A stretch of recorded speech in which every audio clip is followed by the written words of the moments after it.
Himalaya Quista Pro has superior protein whey.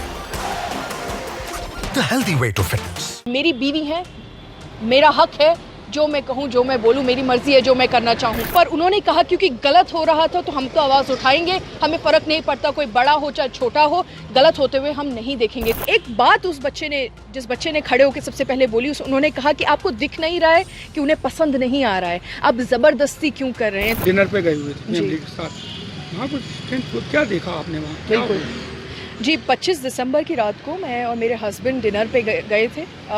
पास में एक restaurant है झांसी में, वहाँ गए और हम एक टेबल पे बैठे थे। हमारे पीछे कुछ बच्चे थे 15-16 साल के, लगभग 10-12 बच्चे रहे होंगे, और हमारी दूसरी तरफ एक कपल बैठा हुआ था, एक महिला एक पुरुष बैठे हुए थे।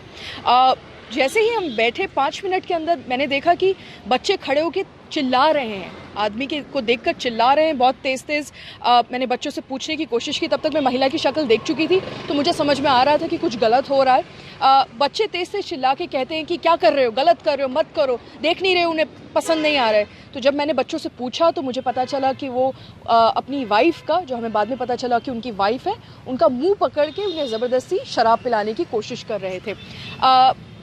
जब बच्चों ने बोलना शुरू किया तो वो अचानक गुस्सा हो गए, चिल्लाने लगे, उठ के बोले कि तुम कौन होते हो बोलने वाले, तुम तो खुद बच्चे हो, तुम लोग क्या कर रहे हो। तो जैसे ही मैंने देखा, मैंने कोशिश की कि मैं इंटरवीन करूं और बातचीत करने की कोशिश की, पर वो मान नहीं रहे थे। उनका कहना था कि मेरी बीवी है, मेरा हक है जो मैं कहूँ, जो मैं बोलूँ, मेरी मर्जी है जो मैं करना चाहूँ। लेकिन बाद में मामला थोड़ा ठंडा हुआ। जैसे ही मैनेजमेंट आया, उन्होंने इंटरवीन किया, उसके लगभग 20 मिनट तक वो महिला और वो पुरुष, वो कपल वहीं बैठे रहे। महिला रोती रही, बहुत देर तक रोती रही। मैंने देखा थोड़ी देर बाद कि 2 बेटियां भी हैं उनकी, क्योंकि वो घूम रही थी आसपास, यंग डॉटर्स हैं उनकी, और वो रोते 20 मिनट तक, लेकिन उन्होंने हाथ नहीं लगाया क्योंकि बच्चे अब तक बोल चुके थे, सब उनकी तरफ देख रहे थे, तो शायद वो डर गए, उन्होंने हाथ नहीं लगाया और 20 मिनट बाद वो उठ के वहाँ से चले गए। जब मेरी बातचीत हुई बच्चों के साथ तो मुझे पता चला कि 11वीं कक्षा के बच्चे हैं, झांसी के बच्चे हैं। आज तक शायद सुना ही था कि झांसी में बहुत तरीके के वीर लोग रहते हैं, झांसी की कहानी हम सुनते हुए आए थे, लेकिन पहली बार एक्चुअल में देखा कि झांसी के बच्चे कैसे होते हैं।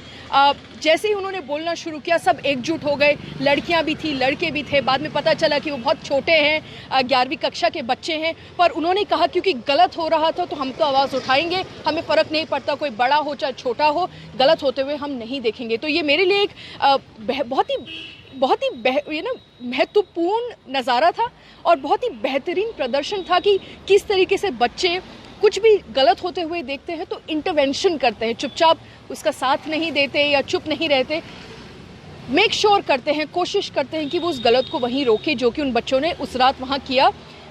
बहुत ही एक, जैसे कहते हैं ना, अप्रिशिएटिव मेजर था, बहुत ही बेहतरीन मेजर था, और मुझे लगता है हर बच्चे को इससे कुछ सीखना चाहिए। मैम, क्या मैसेज है इसमें? आपने एक ट्वीट भी किया इस घटना को लेकर, उस ट्वीट से क्या मैसेज देना चाहती हैं आप? क्या अवेयरनेस, न्यू जनरेशन के लिए क्या अवेयरनेस वाली बात है इसमें ट्वीट में आपके, और ये घटना जो है इससे क्या सबक लेना चाहिए लोगों को? देखिए, मेरे लिए सबसे बड़ा सबक यही है कि जहाँ बच्चे भी चुप नहीं बैठ रहे हैं, जहाँ वो अपने आसपास कुछ गलत होता हुआ देख रहे हैं, वो बोल रहे हैं, वो कोशिश कर रहे हैं कि उसके तरफ ध्यान आकर्षित करें बड़ों का, ये ना केवल बच्चों के लिए एक सबक है बल्कि हम जैसे बड़ों के लिए भी एक सबक है, जो कि कई बार चीज़ें देखते हैं होते हुए पर कुछ बोलते नहीं हैं। हमें लगता है दूसरों का पचड़ा है, हम क्यों बोलें, हम इसमें क्यों पैर अड़ाएं, हम क्यों इस कंट्रोवर्सी में इन्वॉल्व हों। लेकिन जब बच्चों ने कहा और बच्चों ने बोलना शुरू किया तो आसपास के लोग भी देखने लगे, मैं भी देखने लगी, मैनेजमेंट भी देखने लगा, और कहीं ना कहीं उन्होंने इंटरवीन किया।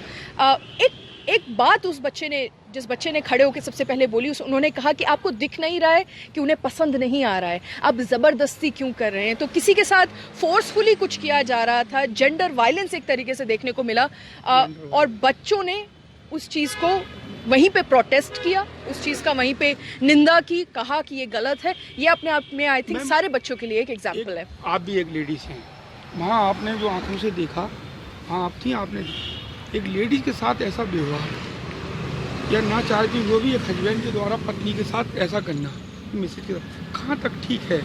देखिए, बिल्कुल ठीक नहीं है। आप मुझसे पूछें तो एक आप अगर पति पत्नी हैं तो पहली बात तो आप रेस्टोरेंट में आके एक दूसरे के साथ बदतमीजी कर रहे हैं, या एक पति होकर आप अपनी पत्नी को फोर्स कर रहे हैं शराब पीने के लिए, तो ये बहुत ही गलत बात है। आपने उनका मुंह पकड़ा, आपने उन्हें ज़बरदस्ती उनके मुंह में शराब डालने की कोशिश की, बहुत ही गलत बात है। ये हमारे धर्म, हमारे संस्कृति सबके खिलाफ जाता है। और मोस्ट इम्पॉर्टेंटली एक पति पत्नी के बीच के जो एक वैल्यू सिस्टम है उसके खिलाफ भी जाता है। एक हस्बैंड अपनी वाइफ के साथ ज़बरदस्ती कर रहा है, ये किसके लिए? ये समाज के लिए सही नहीं है, ये देश के लिए सही नहीं है। और मुझे लगता है कि कोई भी प्रशासन हो, चाहे यूपी का, चाहे भारत में हमारी सेंट्रल गवर्नमेंट, हर तरफ से नारी बचाओ, बेटी बचाओ, बेटी पढ़ाओ का एक तरीके से स्लोगन दिया जा रहा है। और नारी को प्रोटेक्ट करना पब्लिक प्लेस पे हम सबकी जिम्मेदारी है।